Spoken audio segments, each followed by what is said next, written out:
Dans cette vidéo, nous allons vous apprendre comment tester les valeurs ohmiques des éléments. La vérification des valeurs ohmiques permet de donner une idée de l'état de fonctionnement de certains des éléments de régulation ou de production. Les éléments que l'on peut vérifier sont le moteur ventilateur, là où les bobines d'étendeur, les sondes et le compresseur. Ces valeurs ohmiques peuvent être vérifiées lors du remplacement de la carte régulation d'une unité intérieure ou d'une unité extérieure, ou simplement pour vérifier le bon fonctionnement de l'installation. Avant toute chose, il faudra trouver et comprendre le schéma électrique de l'unité concernée. Avant toute manipulation, coupez l'alimentation de l'unité extérieure. Décarrossez la façade avant du groupe extérieur.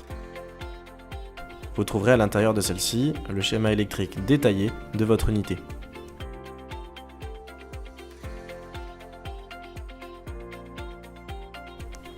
Le DC fan motor ou moteur ventilateur a la plupart du temps 5 fils. Les valeurs attendues sont entre noir et rouge, une valeur supérieure à 300 kΩ, entre noir et blanc supérieure à 1 kΩ et entre noir et jaune, une valeur supérieure à 1 kΩ. Retirez le moteur ventilateur 5 fils, rouge, noir, blanc, jaune et marron, de votre platine. Passez votre multimètre en test de résistance pour des valeurs supérieures à 1 kΩ. Prenez ensuite la valeur ohmique entre le fil noir et le fil rouge. N'hésitez pas à inverser vos pointes de multimètre si la valeur indiquée est hors limite.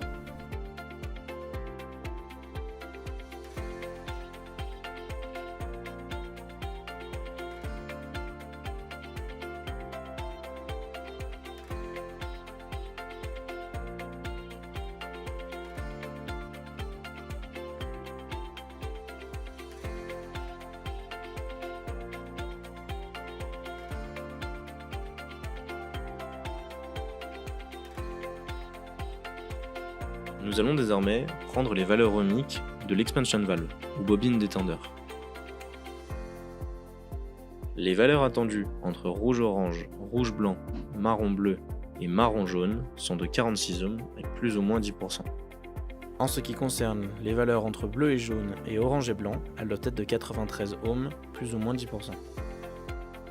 Débranchez la bobine d'étendeur de la platine de régulation.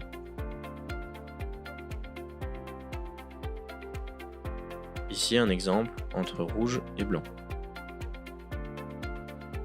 46 ohms. Et un exemple entre orange et blanc. 91,1 ohms. Les valeurs sont correctes. Nous allons maintenant tester les valeurs ohmiques des sondes. Les sondes sont schématisées ci-contre. Le groupe extérieur et les unités intérieures en ont une multitude.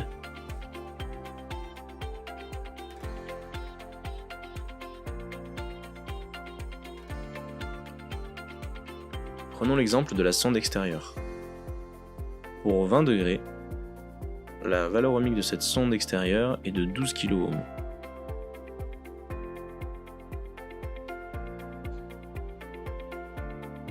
Lorsqu'on la compare avec le tableau suivant, que vous pourrez trouver en description, la sonde de température extérieure, pour 20 degrés, doit avoir approximativement 12 kΩ.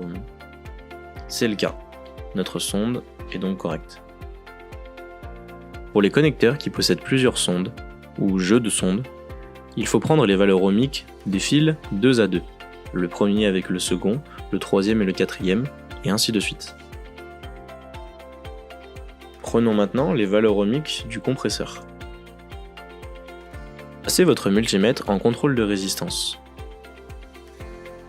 Prenez la valeur ohmique entre chaque enroulement du compresseur. Rouge, blanc,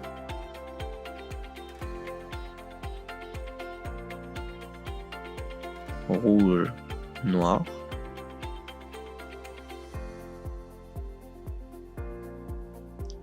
blanc et noir.